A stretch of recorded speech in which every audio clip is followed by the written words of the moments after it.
For a night of gaming or a quick match. Ya da siktiğimin Bethesda tarikatına dahil ya da bilmiyorum. Yeni bir şey mi tanıtıyorlar? Ha yok lan. Ya yeter da yeter. Kart oyunu güzel mi acaba? Ya mobil oyun üzerinden de konferans yap dediler ya.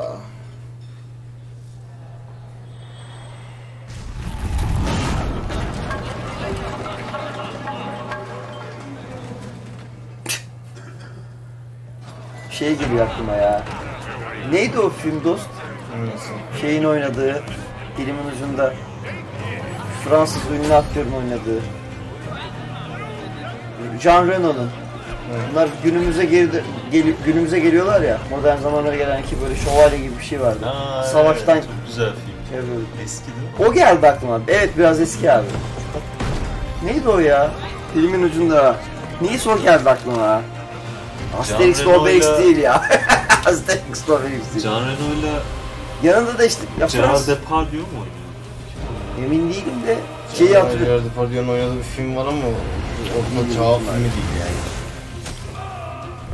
Güzel bir filmler var ama bayağı komik güzel. Evet, Jean Reno'yla Gerard Depardieu. Akıl hastanesinden kaçıyorlar birlikte.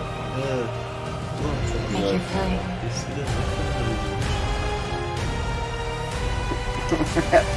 Twitter mı göndersin lan bu? I am the guy at the BETHESDA E3 conference who is screaming at everything. I'm screaming for help. Yardım çağır. Acaba güzel mi ya? Ne şey? Abi firmalar öyle zor atılıyor çünkü. Biraz da görünürlük sağlıyor abi. Gerçi oynayan var mı diyeceğim de çıktı mı ondan emin değilim. Ya Grant gibi bir şey mi? Download for... free now diyor. Bir deneyeyim lan ben bunu. See? Dragons. If you enjoy other card games but are looking for something that provides a little deeper challenge, you can download Legends for free on the App Store and begin playing tonight. Legends' next expansion, Moons of Elsewhere, will be available on June 27th for PC, Mac, mobile, and tablet. You can head over to BETHESDA.net to get a glimpse at the new cards and content, or play it this week in our booth. I'll see you there. Now, speaking of new content, 3 weeks ago we released Rage 2, and now Insanity Rules. And now Insanity Rules for millions of players around the world. Yeni yetenekler falan gelse bari ya. Birkaç tanesi boştu. A critically acclaimed open world shooter. We've already added community challenges that reward you just for having fun in the wasteland, and we've got a lot more planned with new features rolling out this week. The world of Rage 2 will become even more unpredictable and even more insane. Take a look. Ne yapacaksınız lan? Biraz daha dünyasını doldursanız güzel oynasın daha.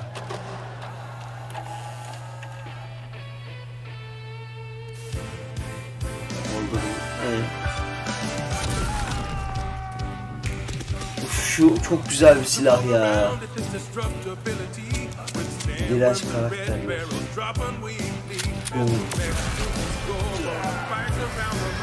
Ana!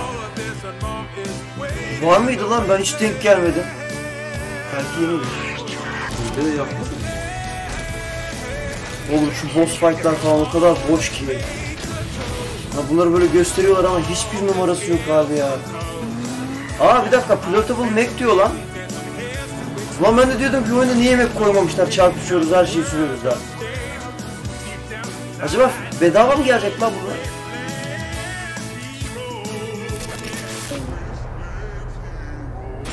They are coming. Ne?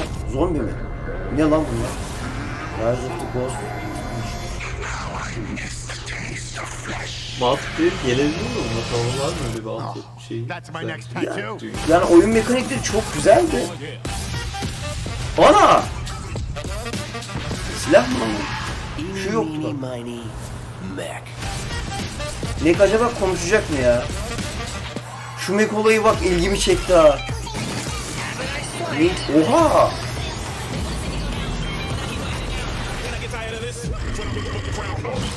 I got a tremendous surprise for you all. Bir dakika ya. Yeni hikaye. Yeni yapmışlar. Yeni yetenekli. Abi bunu parayla satmayın ya. Beleş gelsin de oynayalım.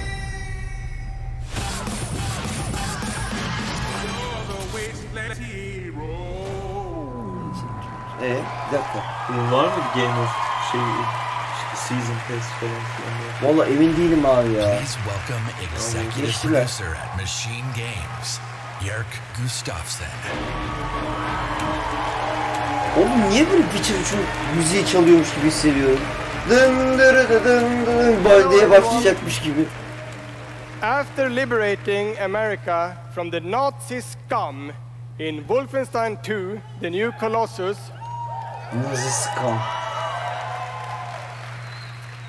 This year we take you back to Europe with 2 new Wolfenstein games. First, we are bringing Nazi killing into virtual reality with... Ne? Cyberpunk. Oğlum virtual reality dedi lan. Vardı, duymuşlardı. As a hacker working for the French resistance, Virtual reality Wolfenstein oyunu. Doom'u hatırlıyorum da. And turn them against their creator. Abi acaba memnun kalıyorlar mı? Ya memnun kalıyorlar ki bak bunları duyuruyorlar ha. And it's playable this week in our E3 booth. Şimdi on-rail shooter gibi duruyor ya. Öyle mi acaba? İşte o mecha vardı ya, onu kontrol ediyoruz. And if you haven't fought Nazis in VR, you don't know what you are missing. But as I said, we have Young 2 Blood new Wolfenstein games. Young Blood. This summer we are going to be launching Wolfenstein Youngblood. Ha, this summer dedi. Demek ki bir önümüzdeki bir hikaye çıkacak. With a gameplay experience that is bigger than any previous Wolfenstein game. Allah Allah. You will have more weapons and weapon Wolfenstein upgrades than game. ever before, more ways to customize your playstyle, and of course, even more evil Nazis to kill. Aliket Kemal Temmuz. Ben de öyle hatırlıyorum ya, Temmuz. Evet sanırım. And in Youngblood, you can kill those Nazis with a friend.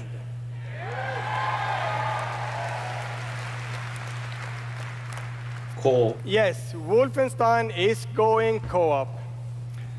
Youngblood is set in the 1980s, 2 decades after the new Colossus. BJ Blazkowicz is missing in Nazi-occupied Paris, and it's up to his twin daughter. Paris Nazilerin ele geçirdik. Oğlum zaten ne Amerika'ya kadar gitmiş adamlar, ne Paris'i. In Youngblood, you can still play by yourself, or you can partner with a pal to double up on shooting, stabbing, alternatif 80'ler, alternatif 50'ler derken herifler günümüze kadar geldi. Check it out.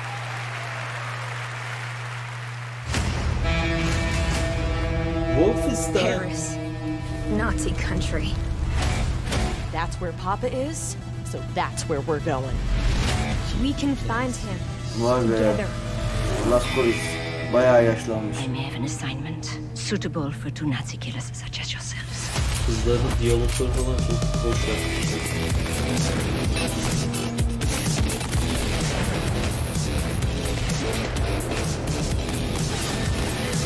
Daha güzel duruyor ya. Evet, nasıl yapmışlar? Ben niye Colossus'u hala oynamadım bu arada?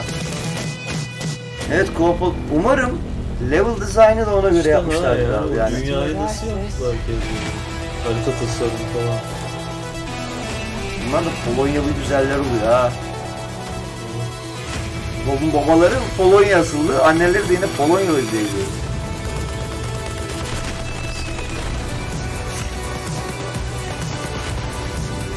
Oyun haritasını parçalamalı falan çok iyi ya bu oyunda. Oyunda haritayı böyle biraz daha büyütmüş. Farklı yerlerden geçme, altta. Kaç para acaba ya Steam'de falan? İndirimdeyse aslında alıp oynamak lazım. Bunda da muhtemelen biraz daha zaten onlara bir şey okumuşum. Biraz Dishonored'ın haritasına benzetmişler. Yani daha geniş oluyormuş. Farklı ilerleme. Tam benim kafamda bir kurgu yapılmış trailer olarak. Sesle oyunun şeyleri, silahlarını.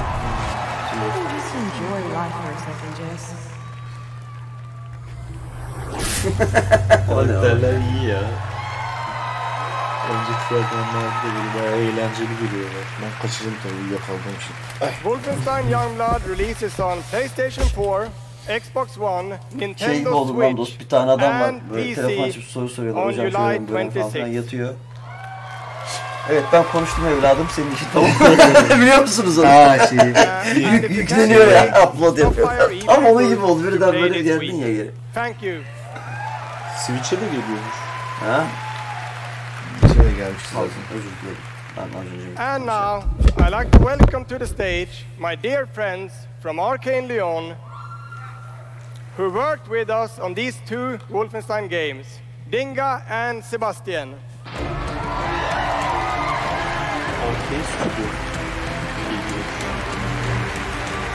Aha! Ne yapacaklar acaba? Pireye bir şey gelirse yazar.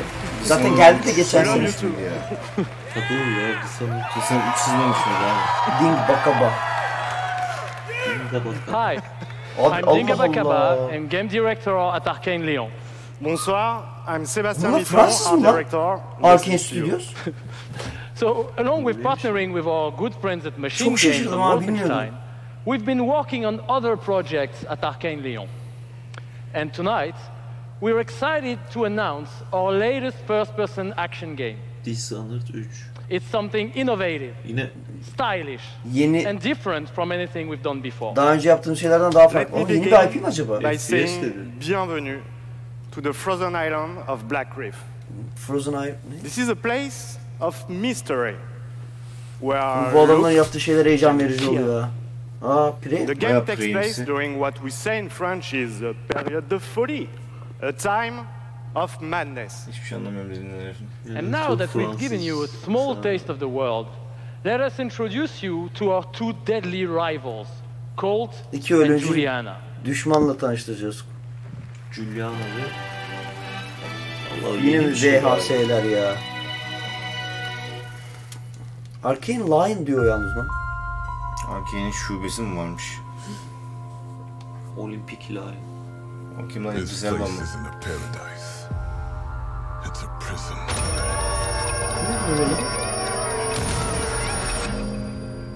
Out here, we're trapped. We're free. Biz trap, biz diyor tutuklu kaldık, biz diyor özgürüz diyor.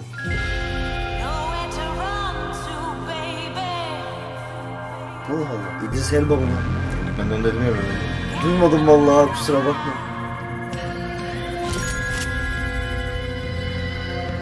My life's purpose düşünsene is şimdi. on this island. Ya olay ne olacak ben anlayamadım siz Can't biraz let ya. this go on any longer. X-Men Origins Wolverine. O ne lan, öldürdü adamı tekrar uyandı. Bunlar I'm out here. The more certain yeni bir I am, Of what Battle Royale türü mü acaba bu? the only way to protect Hikaye the odaklı bir cycle şey. the only way to break this cycle Yoksa şey mi? is to kill you. Multiplayer oyun. Bunlar sürekli birbirini alıp Nasıl biliyor musun? Multiplayer oyun. Sen bir karakteri seçeceksin. Bunun sonunda rakibin diğer karakteri olacak.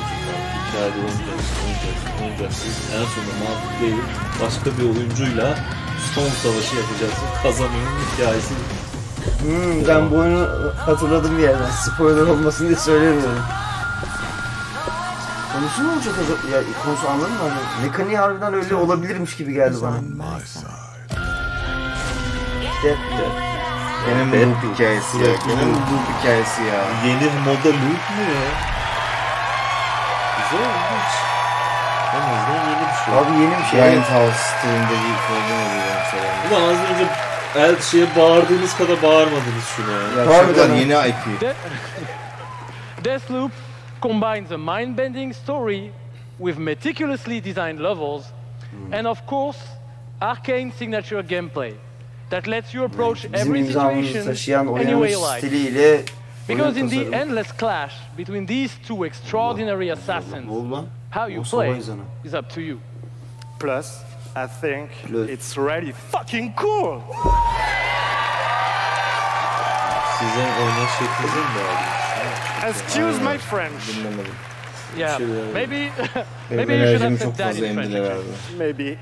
Ejderha yok. But Oynamam it's diye. also pretty fucking true. Because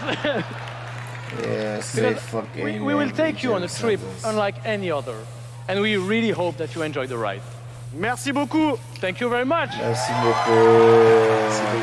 Yani oynanış göstermeyecek yani. It's a wonderful way to get away Kaçta başladı from lan bu all the sonu? Bir pressures saat in oldu oğlum life. lan. I think the sense of community has really helped me as a person because I'm typically very isolated. It's definitely very confidence building. It's brought me out of my shell and stopped being an introvert. I could like be a hero and do all these things. You find really creative, really fun, really talented people. Meet people who are in my group that I've only known as a character. Probably made more friends online than I have in real life. The games that you bring out just helps people, honestly. My parents were refugees from the Vietnam War, which is why I'm also fascinated by elements of war. Playing these games just kind of put me out of the worry and the stress. I was in a dark place for a while, and I told myself I wasn't going to be there anymore. And so now the only dark places that I'm allowed to go are in dungeons and ESO. Just being someone who is LGBT, it's nice to be able to sit down and play these games and feel accepted for who I am. It's really nice to see that their storyline has some sort of emotional effect on me as a player. And I just really admire the creativity that goes into the process of making these big worlds with these amazing stories. What the fuck is this?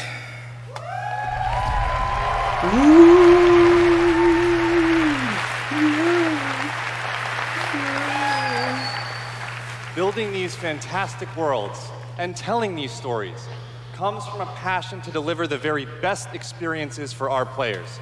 Hi, I'm James Altman, Director of Publishing at Bethesda.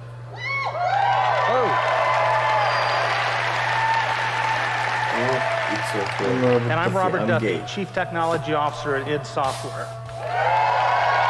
Çok heyecanlı.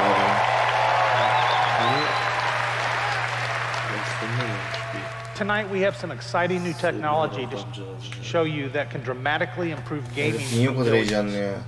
So for the past 2 decades, we've approached game development not by looking at what is possible today, but with a vision of what can be possible tomorrow. And at Bethesda, we're proud of our legacy of innovation, where again and again we've changed the industry. We were the first to use physics-based engines for sports games.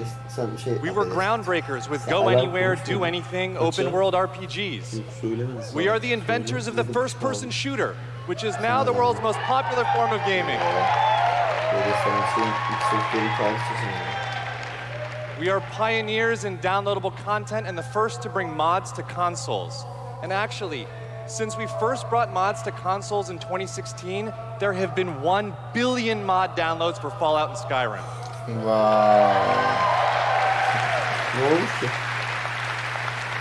Konsollara mod özelliği getirmişler. O zaman da öyle 1 milyar tane mod revealed in our verilmiş. E3 booth in 2012.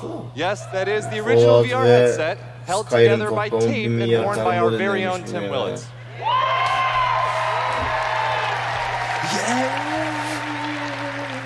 And of course, we are well known as developers of best-in-class engine technology with our id Tech engine. Bir kere yayında şeyde görmüştüm abi. Canlı yayın esnasında görmüştüm Ersin'i. Innovation and creativity is in our DNA, and all of these advances were done with one goal in mind: to improve player experiences. So tonight, we have exciting new technology to announce. We're going to show you the result of years of research and development. Cutting-edge game engine-based technology we've developed specifically for game streaming. Now, we'd like to introduce you to Orion.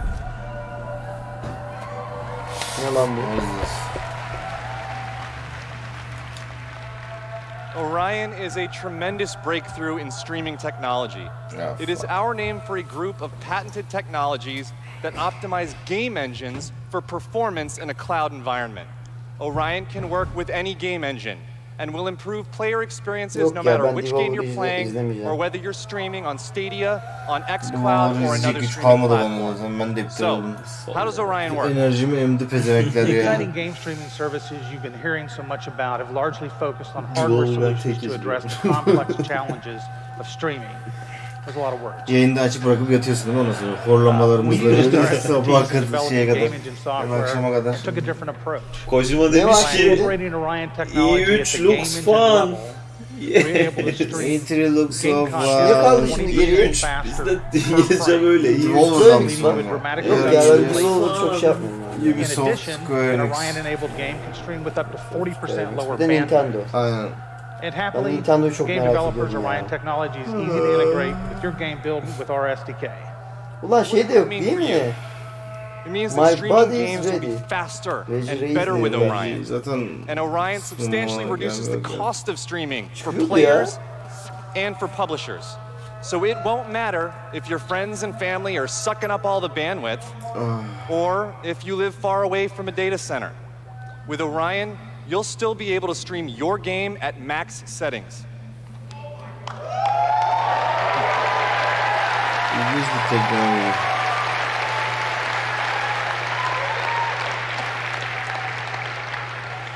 Baston mu duruyor orada? Now, as with any new computer technology, one must ask the question: can it play Doom? Abi bir şey yoksa ben yatıyorum ya. Ben yatıyorum. Good question. Masters Can of it Orion stream falan mı an lan bu? unrelenting, fluid, Bethesda'nın first-person mıydı shooter bu? with native 4K resolution at 60 frames per second? Let's see.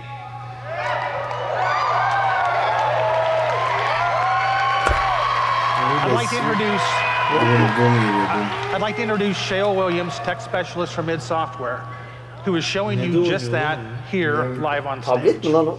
Telefonda oynuyorlar Streaming an oğlum. Orion-enabled Doom 2016 right now to that mobile device. Bayağı As you can see, şey there is iPhone no yani. reduction in Ya bu visual teknoloji fidelity. anlattı da şu an benim kafam ona basacak şey değil abi. Öyle mi? Ya bir farklı bir teknoloji anlattı. İnternet teknolojisi anlattı da. Stream etme mi acaba? Streaming dedi zaten. Tamam abi streaming servisi Yani geç bandwidth'in ne kadar o başkalarının bandwidth'i ne kadar kullandığı yok.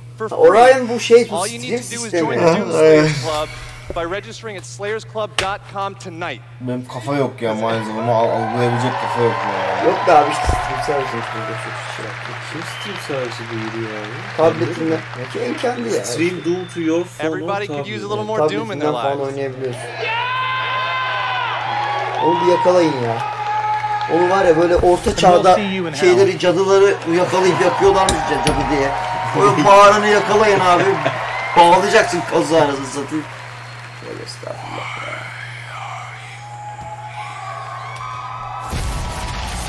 Aman diyeyim geldi.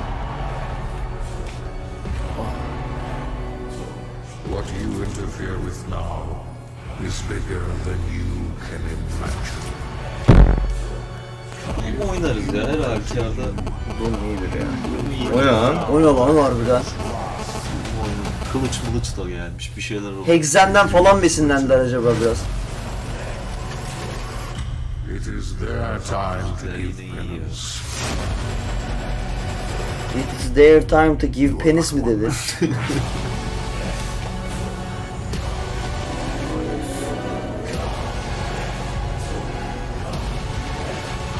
Yaratıklar artık değişti. Oo abi çok iyi.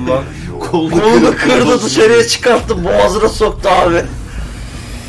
Alev makinesi falan da olacak. Şu öldürme çeşitli. Abi akıcılık silahlara. Ya bak şu oyunun Yaratıklarla mesela değiştirsinler. eğlencesinden hiç şeyim yok şüphem yok abi. Yani. Ben Doom'u 30 saat falan sürüyor. Çevre etkileşimi falan var. 30 saat sürmüyor değil mi? Yok ya 12-13 saat sürüyordu ya yanlış yoksa. Bana nedense 30 saatmiş gibi. Çıkış tarihi. Abi sonlara doğru birazcık tekrar ediyordu. O olmasa oyun güzeldi. Çıkış tarihi. Bu şeyde çıkar ya. Kasım'da çıkar. Stadia'da da var ya. Şöyle güzel bir soundtrack'le gelsin ya.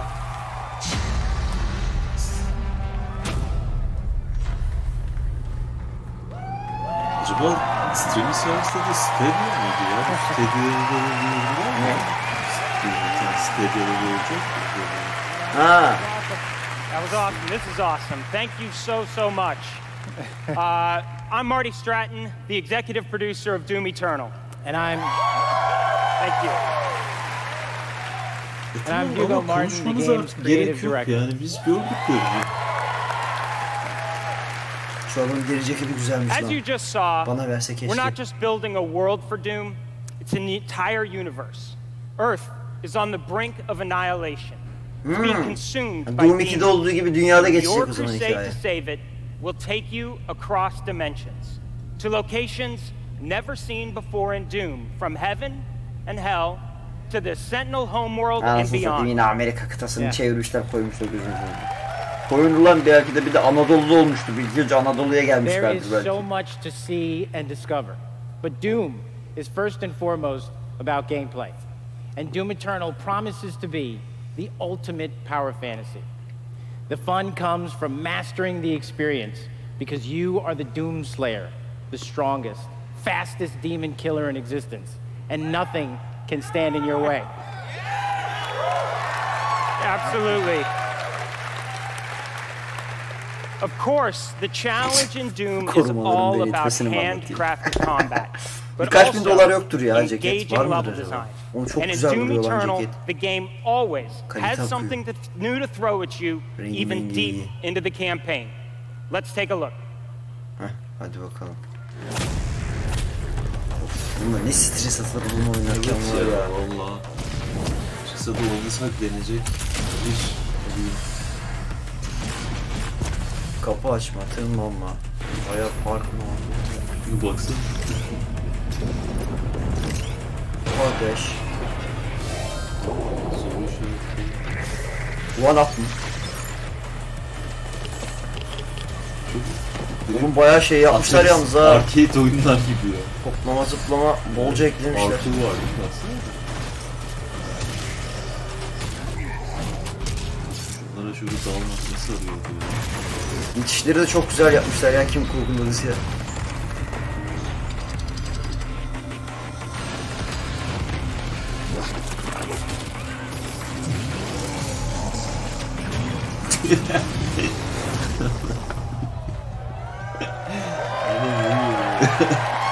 Biter zaten şimdi ya. Böyle uzun yaptı ya, bir saat. Ben Adgi Wallet'ı YouTube'da izlemeyeceğiz büyük ihtimalle arkadaşlar. Bende bir şey yok, ben bundan sonra hiçbir şey izleyebilecek noktada değilim. Every enemy is different. Hala anlatıyor every pezevenk, weapon has a siktir git, inan purpose, aşağı. and every decision you make really counts. Allah Allah. The only path to victory Yaptığınız her in Doom seçim Eternal ne etki edecek is ki to Doom'u? aggressively control the fight. Kafasını mı koparacaksın With yoksa amazing agility, en fazla. powerful guns, and critical resources. Etki edeceği That's right, I'll şeyde tell you, kafası koptu. we absolutely can't wait for you to play it. And some of you won't have to wait too long. Bazılarınız If you çok are bekliyor. lucky enough to be in the room tonight, Geri oynayacağız. you'll have a chance to play it immediately following the show. Ha, şey orada standta falan. O çıkış tarihi söyle de bitsin artık. And for those not here, but at E3 this week, we'll have Doom Eternal playable in the Bethesda booth all week. Yeah. Bütün hafta boyunca böyle şeyde But enough talk. Let's see how it all comes together, and watch as this perfect killing machine goes to work. Abi niye parça parça? Direkt kesinsiz. Oğlum, şu akıcılık beni bitiriyor ya.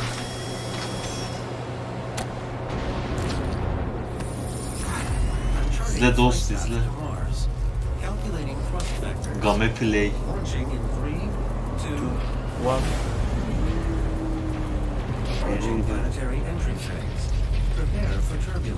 Burası dünya değil mi? Abi bu Mars'ta açılmış geçit herhalde. Mars.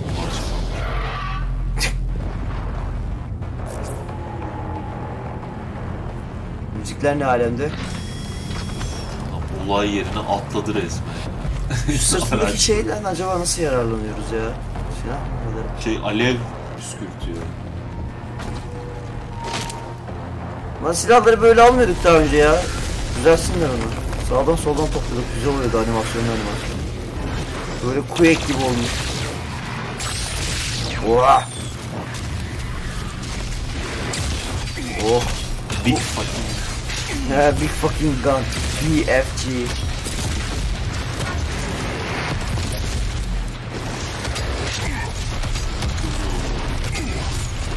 Efekt şey... ateş efektini bayağı şey yapmışlar aslında.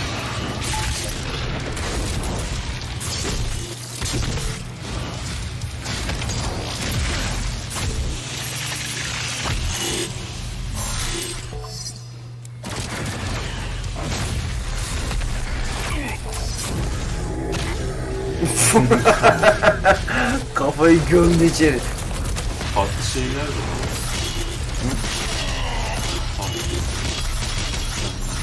Abi etrafta bak yalnız bayağı bir şey var ya.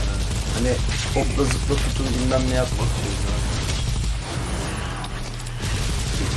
İşte mesela bunu kullanmaya yetecek mi oyun, o da ayrı mesele.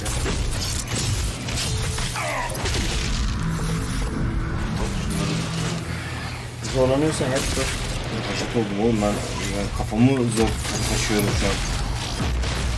Zaten bununla bir son olur yani. Bir daha yeter. Güzel geliyor. Ama çok düşman var ya.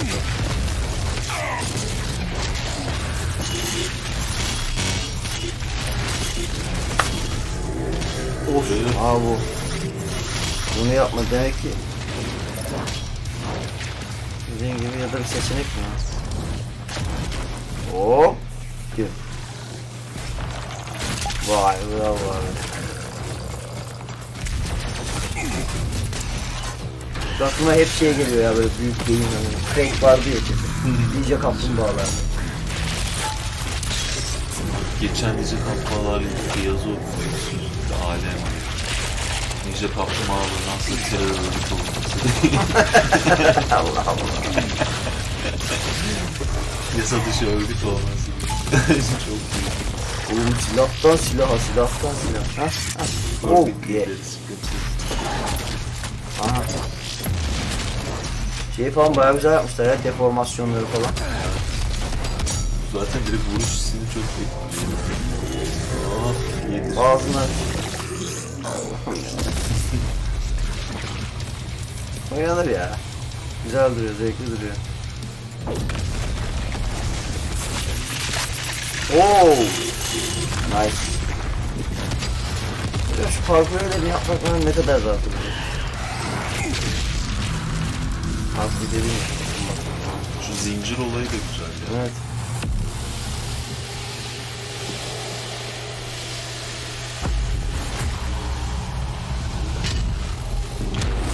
O Cyber Beam'lerin yanı.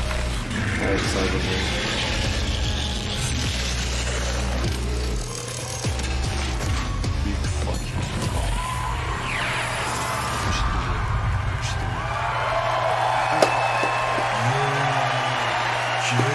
Ama şu. Bağıran mı? Nasıl gözün yiyor mu abi? Şöyle bir şeyler yapıyor. All right. That was classic. Yeah, that was awesome. Thanks. We're so excited because the gameplay that you just saw is just a piece of what you're going to play this week at E3. Yeah. Çıkış tarihi. But I bet a lot of you are wondering, when do we get to play Doom Eternal at our home? Well, you don't have to wait too much longer. Çok fazla eklemenize Not quite tomorrow. Yarın dedik galiba. Doom Eternal will release on November 22nd. Ha, 22 Kasım. Ulan bayağı oyun şey oldu yine ya. We're very excited about that, and we've got something really Ama mesela special for bekleyebilirim Doom ben bu oyunu. An amazing collector's edition we're really proud of. Yeah. Şey olmasın. Yeah. That's an actual helmet. Gerçek kask deyip şeydeki gibi Fallout'taki gibi plastik göndermesinler. Oo, nice duruyor ha. Güzelmiş ya. Motorcu kask olarak. Ben bir şey söyleyeceğim, her kafaya uyumlu olacak mı? Altında kim var kaskın? That's right. Keanu Reeves. Todd var. Keanu Reeves tabii ki. All right, well, we've got one more thing we know that you've been waiting to hear about. Our totally new Doom multiplayer experience. Okay. We call it Battle Mode. We've been developing this in-house at Edge, and it's unlike anything you've played before. Arkadaşlar benim pilim bitti, ben gidiyorum. Yat abi, bir şey izleyebildiğim de yok zaten. Böyle boş boş bakıyorum sadece. Yatağın üzerine toparlayıp ben de baştan gitti. Soyunma ama. This is a first-person fighter, where it's demon strategy versus player skill.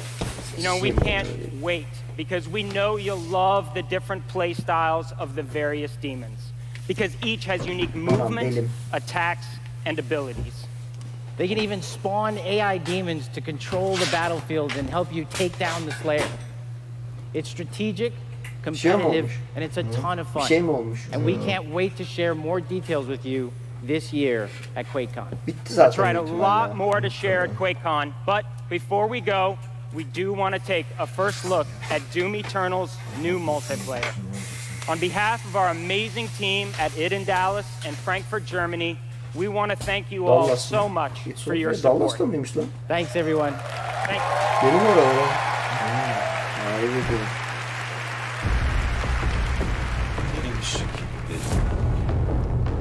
Git sunar. Ha, multiplayer. Multiplayer'e bu sefer ekstra bir özen göstermişler anladığım kadarıyla.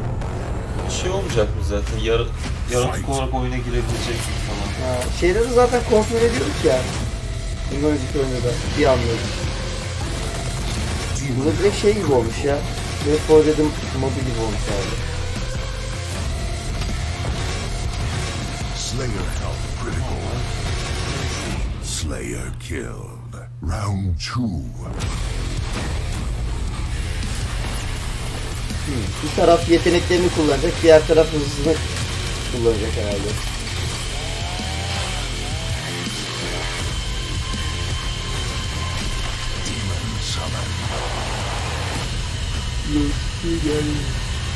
Arkadaşlarınızla onlara cehennemde görüşeceğinizi söyleyin. Ne kadar cool şeymiş ki böyle. Mortal Kombat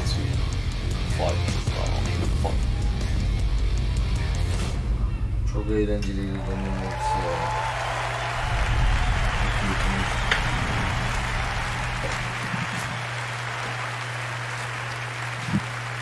Another round of applause, please, from Marty Hugo and all of our presenters tonight.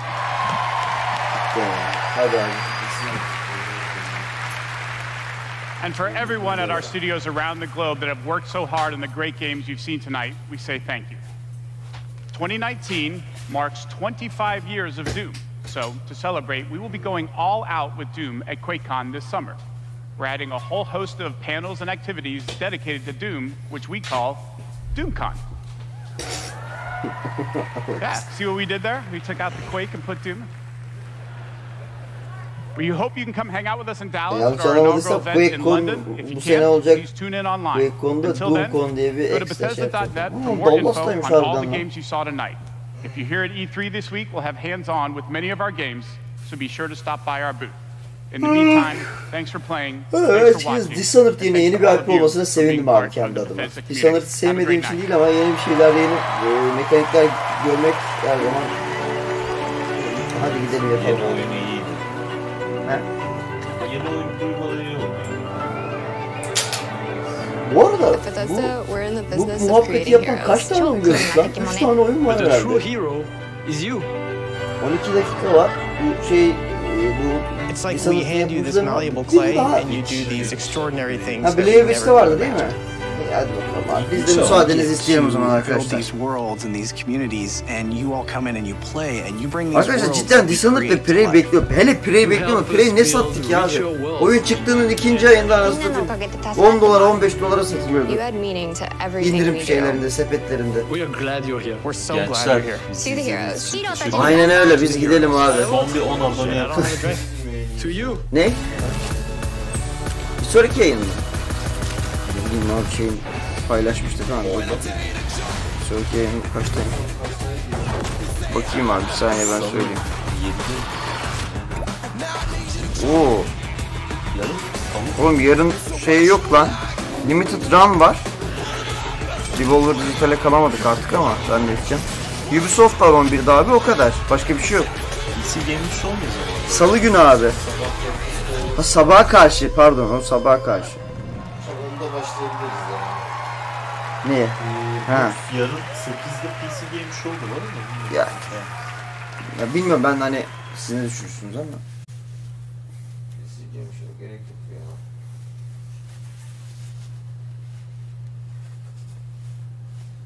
Evet.